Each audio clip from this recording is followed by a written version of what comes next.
Taraftarların istemediği bazı oyuncular vardır. Peki bu oyuncularla bir rebuild yapsaydık neler olurdu? Evet, bölümümüze başlayabiliriz artık. Transferleri gerçekleştirdim. Aklıma böyle bir fikir geldi. Dedim Süper Lig'de taraftarların istemediği oyunculardan bir ilk 11 kuralım veya işte oyuncuları olduğu kadar oyuncuları bir takıma transfer edeyim ve bunun rebuild'ını gerçekleştireyim dedim. Alanyaspor da bu yıl gerçekten de ligde güzel performans sergiliyorlar. Çok iyiler. O yüzden dedim ki Alanyaspor'un üstüne istenmeyen oyuncularla bir rebuild yapayım. Ve hem Alanyaspor bu yıl performans olarak iyi hem de bizim takıma getirdiğim, istenmeyen oyuncuların takıma getirdiğim overall'ları yüksek. Bu yüzden Alanyaspor hem performans olarak iyiken hem de ekstra olarak kadroyu güçlendirmiş olduk. Çünkü istenmeyen oyuncular biliyorsunuz daha çok büyük takımlarda, Süper Lig'deki büyük takımlardan. O yüzden güzel bir rebuild olacağını düşünüyorum efendim. Ben bazı istenmeyen oyuncuları aldım ve ligimizden giden istenilmeyen oyuncularda da oldukça eklemeye çalışıyorum. Böyle rebuild fikriyle daha video çekerim inşallah diye düşünüyorum. Ve gördüğünüz üzere ilk başta En-Nesyri var. En-Nesyri'yi istemiyor Fenerbahçe taraftarı. Szymański'yi hiç istemiyorlar şu sıralar. Galatasaray taraftarı Ahmet Kutucu'yu istemiyor. Sonrasında Hakim Ziyech biliyorsunuz gitmişti. Hakim Ziyech de istenilmiyordu. Hakim Ziyech'i de aldım. Tekrar transfer ettim. Sonrasında Mert Hakan Yandaş'ı görüyorsunuz ilk 11'de. Ardından Çağlar Söyüncü, İrfan Can Eğribayat ve burada da Mert Müldür var istenilmeyenler arasında. Sonra Jurasek ve Svensson.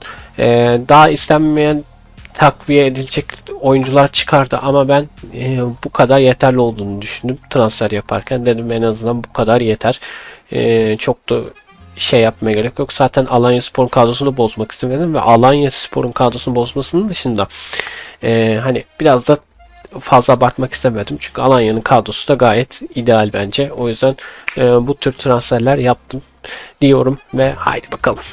Şimdi ne yapacağız? İlk önce sizlerle birlikte bir puan durumunu göstermek istiyorum. 2025-2026 sezonunda Süper Lig'de kimler hangi takımlar mücadele ediyormuş? Şöyle bir göz atmak istiyorum. Takımları tanıtmak istiyorum.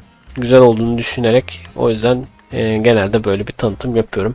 Alanyaspor tabii ki de Süper Lig'de ve bir de Ziraat Türkiye Kupası'nda mücadele verecek. Zaten Avrupa yok. O yüzden bu istenmeyen oyuncularla bakalım şampiyon olabilecek miyiz? Ben bunu da merak ediyorum. O yüzden de güzel bir rebuild olacağını düşünüyorum. Meraklıyım da. Bakalım sezon sonunda ne olacak efendim. İlk önce ne yapacağız? Tabii ki de Ocak 1'e geleceğiz. İlk ara transfer dönemi kapanacak. İlk yarıda Alanyaspor Süper Lig'de Ziraat Türkiye Kupası'nda neler yapmış oyuncular şöyle bir göz atarız. Kadro merkezinden de bakarız. Sonrasında bir oyuncunun oyun planından da birbirleriyle anlaşıyorlar mı, artı veriyorlar mı diye de şöyle bir göz atarız. O zaman haydi gelin ilk önce ara transfer dönemi gelelim. Ligin ilk yarısında Alanyaspor ne yapmış öğrenelim.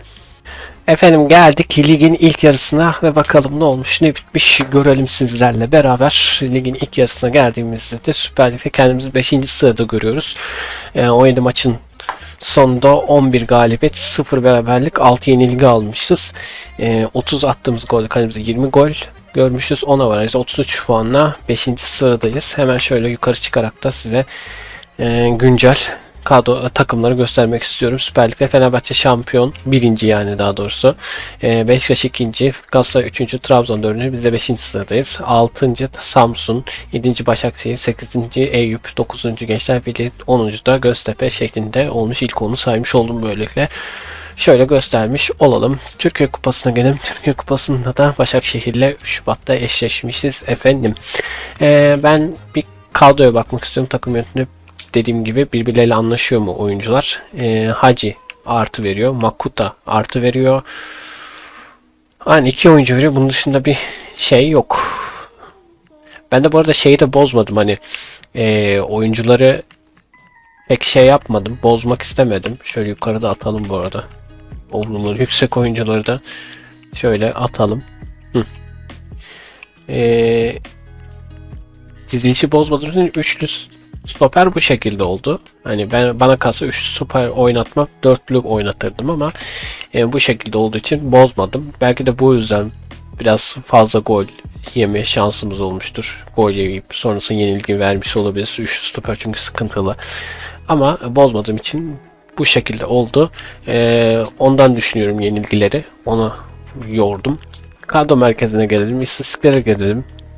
Bizim transfer ettiğimiz oyunculara bakalım. Süper Lig'de En-Nesyri 17 maçta 4 gol bir asist katkısı var. Çok da bir şey değil. Hani daha iyi olabilirdi. Hatta daha iyi olabilir. Çok kötü bu arada. Şöyle Ziyech'e bakmak istiyorum. Ziyech'te 16 lig maçında 4 gol 3 asist katkısı var. Szymański'nin 16 maçta 4 gol 4 asist katkısı var. İnyanis Hacı, buna da bakalım, 16 maçta 5 gol 3 asist katkısı var. Mert Hakan Yandaş'a bakalım. Mert Hakan Yandaş 5 defa oynamış zaten. Onda da ne gol ne asist katkısı var. Diğer oyuncularda pek bir şey yoktu zaten. Ahmet Kutucu 10 maçta 1 gol katkısı var. Mert Müldür 6 maça çıkmış. Svensson 8 maça. Çağlar Söyüncü 17 maçta 1 gol yapmış. Jurasek 2 maça çıkartmışlar. İrfan Can Eğribayat da 16 maçta oynamış. Gördüğümüz üzere efendim. Evet, şimdi bir de sezon sonuna gideceğiz. Bakalım sezon sonunda Alanyaspor ne yapmış, bunu öğreneceğiz. Sezon sonuna geldiğimizde bakalım istenmeyen oyuncularla 5. sıradaydık. Lider olabilecek miyiz veya yine altlara mı düşeceğiz? Merak ediyorum ben de, açık konuşmak gerekirse. Haydi o zaman sizlerle sezon sonuna geçelim ve bakalım ne olmuş ne bitmiş görelim. Evet, geldik sezon sonuna ve bakalım ne olmuş ne bitmiş görelim. Hemen çıkıyoruz efendim ve kendimizi yine 5. sırada, hiçbir şekilde bir değişiklik yapmamışız. 5. sırada görüyoruz kendimizi. Ben biraz daha yükseliriz diye düşünmüştüm ama olmamış. 34 haftanın sonunda 17 kere kazanmış, 7 mağlubiyet, 10 beraberliğimiz var. 54 atılan golde kendimize 41 gol görüp 13 avarajla 58 puanla 5. sırada tamamlamışız. Fenerbahçe şampiyon olmuş, Galatasaray 2. Beşiktaş 3. Trabzon 4. ve biz 5. sıradayız. Hiç değişmemiş ya buralar. 6. Samsun'du. 7. Eyüp'tü. Buraları hatırlıyorum. Bu şekildeydi. Takımlar pek değişmemişler. Bunu da böyle görmüş olalım. Türkiye Kupası'na geldiğimizde Fenerbahçe ile Galatasaray arasında Ziraat Türkiye Kupası mücadelesi var mı? Şimdi kadroya gelmek istiyorum. Şöyle bir takım yönetiminden bakacağım. Birbirlerine artı vermiyorlar bir ihtimalle. Hiç kimse vermiyor. Hacı veriyordu. O da vazgeçmiş artık. Yeter demiş. Sizle mi uğraşacağım? Demiş Hacı. Rest çekmiş. Hemen istatistiklere gelelim. Son durumlara bakalım. En-Nesyri 34 Süper Lig maçında 9 gol 2 asist katkısı var. Türkiye Kupası'nda 4 maçta 1 gol 1 asist katkısı var.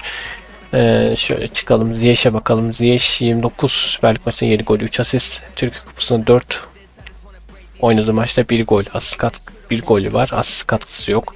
Szymański 33 Süper Lig maçında 7 gol 7 asist var, katkısı var. Türkiye Kupası'nda 4 maçta 2 gol atmış. Yine Hacı'ya da bakalım merak eden için. 33 maçta 9 gol 6 asist. Türkiye Kupası'nda 3 maçta hiçbir katkı sağlamamış. Mert Hakan Yandaş 17 Süper Lig maçında 1 gol 1 asist. Türkiye Kupası'nda 1 maçta 1 asist katkısı var. Ahmet Kutucu 20 maçta Süper Lig maçında 3 gol var. Türkiye Kupası'nda 2 maçta katkı yok. Mert Müldür 16 Süper Lig maçında katkı yok. Türkiye Kupası'nda da 3 maçta 1 gol kaydetmiş. Svensson 15 Süper Lig maçta 1 asist. Türkiye Kupası'nda 2 maçta 1 gol 1 asist katkısı sağlamış. Şöyle bakalım. Çağlar Söyüncü 33 Süper Lig maçında 2 gol katkısı var. Türkiye Kupası'nda 3 maçta katkısı yok. Jurasek pek oynatılmamış zaten. Süper Lig'de de Türkiye Kupası'nda 3'er maç oynamış. Gol katkı yok. Gol katkısı ve asist katkısı yok. İrfan Can Eğribayat da 33 Süper Lig maçında forma şansı bulmuş, bir asist katkısı var. Türkiye Kupası'nda 4 maçta tabi bunlardan katkısı beklenilmez. Bu şekilde bir tablo oluşmuş. Atladığım bir şey var mı diye bakıyorum. Atladığım bir oyuncu da yok gördüğüm kadarıyla. Çıkıyoruz efendim. Son kez şöyle ofise geleceğim. Ve gol krallığına bakacağım. Gol krallığında Victor Osimhen 34 maçta 24 gol atmış. Asiste geldiğimizde Anderson Talisca 34 maçta 10 asist katkısı var. Talisca'yı da istemiyorlardı. Aslında onu da alabilirdik ama bu sefer tercihim olmadı. Alsaydık demek ki adam 10 asiste katkı sağlayacaktı. Hemen şöyle ortalama reytingleri geldiğimizde de Oğuz Aydın 2 maçta. 2 maçta 8.65. Vay be. Adam 2 maçta 8.65 toplamış. Diğer oyunculara bakın. 34 maç oynamışlar. O 8.65 tutturamamışlar. Gerçekten de ilginç. Çok ilginç bir tablo. Gördüğüm kadarıyla helal olsun Oğuz Aydın'a diyorum. Evet. Videomuzun burada sonuna geliyoruz. Farklı videolar yine karşınızda olmaya çalışacağım. Kendinize iyi bakın. Yeni videolarda görüşmek üzere. Hoşçakalın efendim. Bay bay.